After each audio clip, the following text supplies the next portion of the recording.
என்னம்மா வீட்டு வாசல்ல போய் நின்னா கூட பிரஸ் மீட் கொடுக்க மாட்டேன்னு அந்த பக்கமா பின்வாசல் வழியா போயிடுவாங்க.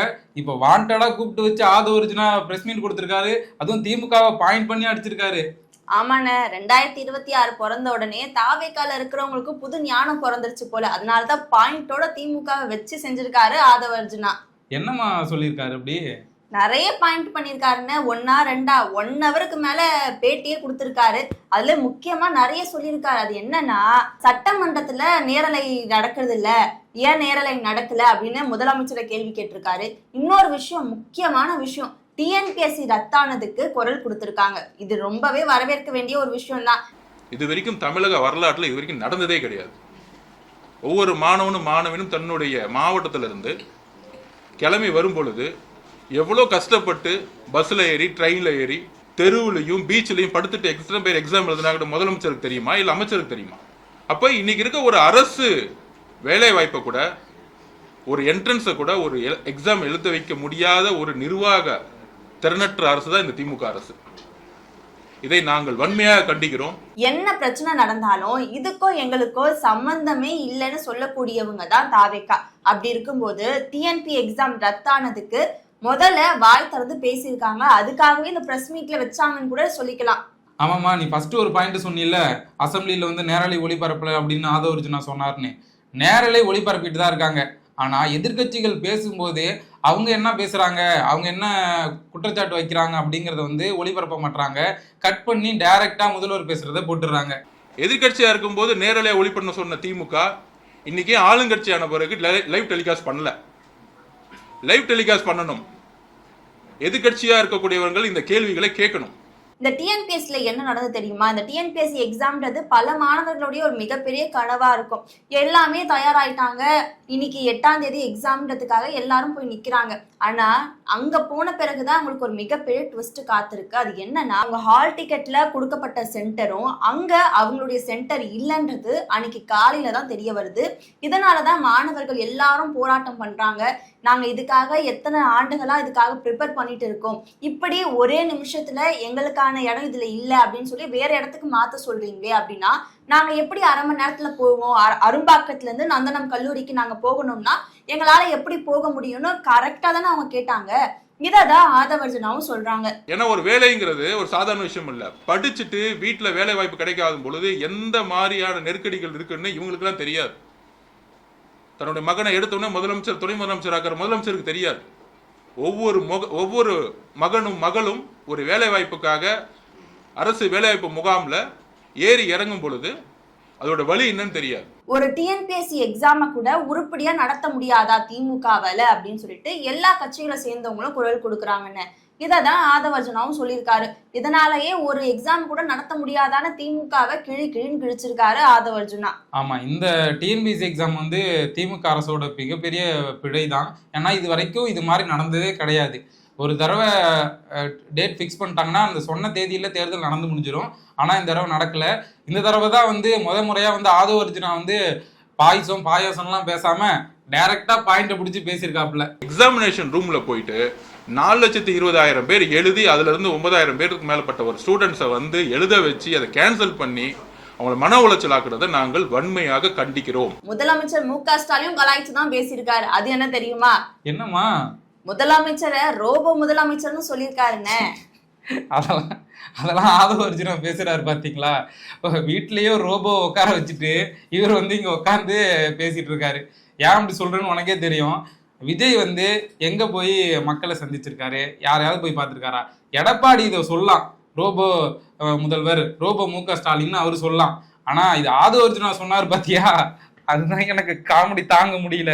சட்டசபையை நேரலையில் ஒளிபரப்பணும். முதலமைச்சர் எதிர்கட்சி தலைவரோ எதிர்கட்சியில இருந்து ஒரு கேள்வி கேட்டா நேரலையில பதில் சொல்லணும். முதல் லைவ்ல பதில் சொல்லணும் முதலமைச்சர். இது வரைக்கும் யாராவது கொஸ்டின் கேட்டாங்கன்னா அங்க இருந்து ஒரு துண்டு சீட்டு வரும் முதலமைச்சருக்கு. அது வரைக்கும் கேமராவை காமிக்க மாட்டாங்க. எதிர்கட்சி தலைவர் பேசினவொடனே அந்த துண்டு சீட்டை பார்த்து படிச்சுட்டு எதிர்கட்சி தலைவருக்கு பதில் சொல்லிட்டாரு முதலமைச்சர்னு பெருமையா எல்லாரும் கைத்தட்டி உட்கார வச்சிருவாங்க. இப்படி ஒரு ரோபோ முதலமைச்சரை தான் சட்டசபை உருவாக்கிட்டு இருக்கு. ஆனா ஆதவர்ஜுனா சொன்னதுல ஒண்ணு நோட் பண்ணீங்களா? என்னம்மா? தமிழ்நாட்டை ஆண்ட எல்லா முதலமைச்சரும் 4.5 லட்சம் கோடி தான் கடனை வச்சிருப்பாங்களாம். ஆனா திமுக ஆட்சிக்கு வந்த இந்த 5 வருஷத்திலேயே 4 லட்சத்துக்கும் அதிகமா, அதாவது 5 லட்சம் கோடிக்கு மேல கடனை வாங்கியிருக்காங்கன்னு சொல்றாங்கண்ணே. 3-4 முதலமைச்சர்கள் 30-40 வருஷமா தமிழ்நாட்டுடைய கடனை 9 லட்சம் 4 லட்சம் கோடிமா வச்சிருந்த ஒரு தமிழ்நாட்டுடைய நிர்வாகம் மொத்தமே 4 வருஷத்துல வருஷத்துக்கு 1 லட்சம் கோடி 1.5 லட்சம் கோடி கடனை வாங்கிட்டு இன்னைக்கு 10 லட்சம் கோடி கடனை நோக்கி தமிழ்நாடு போய் இழுத்துட்டு இது திராவிட மாடல்னு சொல்றாங்க.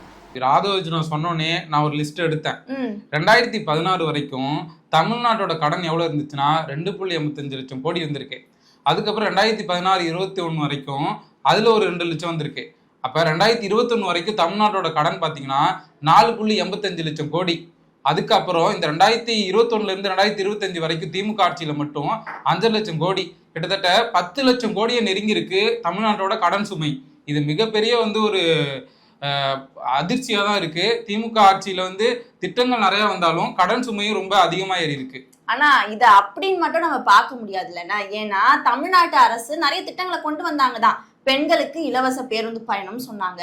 இன்னொன்னு மாதம் குடும்ப தலைவிகளுக்கு 1000 ரூபாய் கொடுக்குறாங்க. அதே மாதிரி புதுமை பெண் திட்டத்துல 1000 ரூபாய் கொடுக்குறாங்க. இப்ப இந்த கடைசி வருஷத்திலேயே நிறைய, அதாவது மடிக்கணினி கொடுத்துருக்காங்க மாணவர்களுக்கு. இது ஒரு சர்ச்சையாச்சு. படிக்கிற பிள்ளைங்களுக்கு கொடுக்கலாம், படிப்பை முடிச்சுட்டு வேலைக்கு போகிற பிள்ளைங்களுக்கு எதுக்கு மடிக்கணினியை கொடுக்குறீங்க அப்படின்னு சொல்லி எதிர்கட்சியில கேள்வி கேட்டாங்க.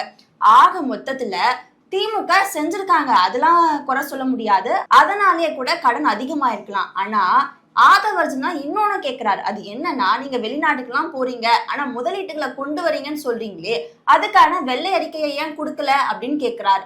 அதுவும் கரெக்ட் தானே. 30 லட்சம் பேர் பதிவு பண்ணவர்களுக்கும் உங்களுடைய தேர்தல் வாக்குறுதிப்படி 5 லட்சம் பேருக்கு வேலை வாய்ப்பு தரன்னு சொன்ன வாக்குறுதிக்கும் வரக்கூடிய சட்டமன்றத்தில் வெள்ளை அறிக்கையை முதலமைச்சர் தாக்கல் செய்யணும். நீ சொன்ன மாதிரியே வெள்ளை அறிக்கை வெளியில தான், ஆனா திட்டங்கள்லாம் செயல்படுத்திட்டு தான் இருக்காங்க. நேத்து கூட டாடா தொழிற்சாலையை தொடங்கி வச்சிருக்காரு. அதாவது கார் உற்பத்தி பண்ணக்கூடிய டாடா தொழிற்சாலையை பணப்பாக்கத்துல தொடங்கி வச்சிருக்காரு. ரேஞ்ச் ஓவர் கார்லாம் கூட ஓட்டினாரு. வீடியோலாம் வைரலா இருக்கும், பார்த்துருப்பேன்.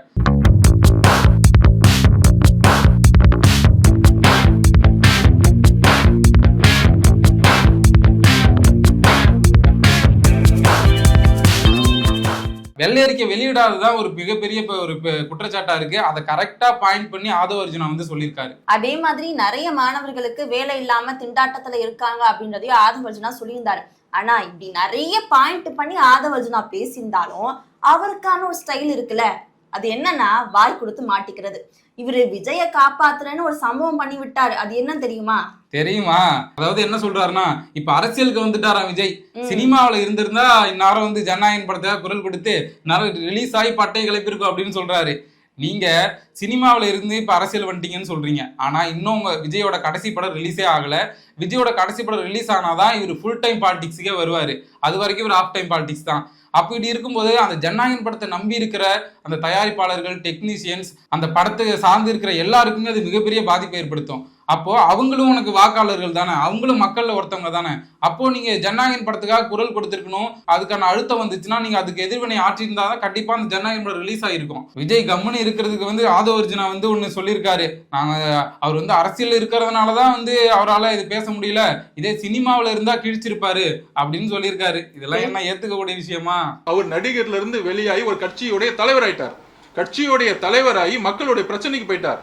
வெறும் நடிகரா இருக்கும் பொழுது தன்னுடைய தொழிலாளர்களுக்காகவும் தன்னை நம்பி இருக்கக்கூடிய ப்ரொடியூசருக்காகவும் ஒரு பிரச்சனைனா போய் எந்த முதலமைச்சர்கிட்ட போய் நின்னாரு, ஃபைட் பண்ணாரு. ஏன்னா அந்த இண்டஸ்ட்ரிக்காக. இன்னைக்கு ஒரு கட்சி தலைவரான பிறகு தொழிலை தனியாக பிரித்து மக்களுடைய பிரச்சனையை போக்கஸ் பண்ணணும்னு நினைக்கிறாரு. அதுதான் அந்த ஆண்டு பொதுக்குழுலயும் அவர் பேசினார். ஆமாண்ணே, சினிமால விஜய்க்கு படம் சிக்கலாகிறது இது ஒன்றும் புதுசு கிடையாது. தலைவா படத்துல இருந்து இப்ப ஜனநாயகன் படம் வரைக்கும் எப்ப படம் ரிலீஸ் ஆனாலும் ஏதாவது ஒரு சிக்கல் வந்துடும்.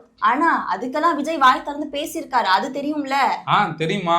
தலைவா படம் ரிலீஸ் ஆன டைம்ல டைம் டு லீடுங்கிற வசனம் போட்டதுனால மிகப்பெரிய பிரச்சனையாச்சு. படம் ரிலீஸ் ஆகுதுல நிறைய பிரச்சனையாச்சு.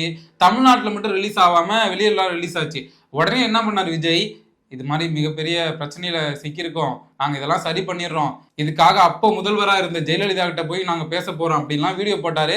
அதே மாதிரி ஜெயலலிதாவை சந்திச்சு கையெடுத்து கும்பிட்டு அந்த படத்துக்காக பேசி அதுக்கப்புறம் படம் ரிலீஸ் ஆனதெல்லாம் உங்களுக்கு கண்டிப்பா தெரிஞ்சிருக்கும். அதனால தலைவா படத்துலயும் வந்தப்ப அப்ப குரல் கொடுத்ததுனால படம் ரிலீஸ் ஆச்சு. அதையும் வேற சொல்லியிருந்தாங்க, நீங்க அப்ப மட்டும் ஜெயலலிதா கிட்ட கை கட்டி நின்னீங்க, அதனாலதான் உங்க படம் ரிலீஸ் ஆச்சுன்னு இப்ப வரைக்கும் விஜய் எல்லாரும் சொல்லி விமர்சனம் பண்ற ஒரு கருத்து.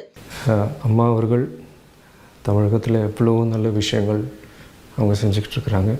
தமிழகத்தையே ஒரு முதல் மாநிலமாக கொண்டு வரணும்னு சொல்லி உழைச்சிக்கிட்டு இருக்கிறாங்க. இதுக்கு ஒரு நல்ல முடிவு கொடுத்து கூடிய சீக்கிரம் இதை ரிலீஸ் பண்ணுவாங்கன்னு நாங்கள் நம்புகிறோம். இன்னொன்னு என்னன்னா, இதே மாதிரி காவலன் படமும் ஒரு சிக்கலாச்சு. அதுவும் வெளியாகாம, அதுவும் பொங்கலுக்கு தான் வெளியாக வேண்டியதா இருந்தது. அப்பயே அதுக்கு முன்னாடி நிறைய சிக்கல்கள்லாம் இருந்தது.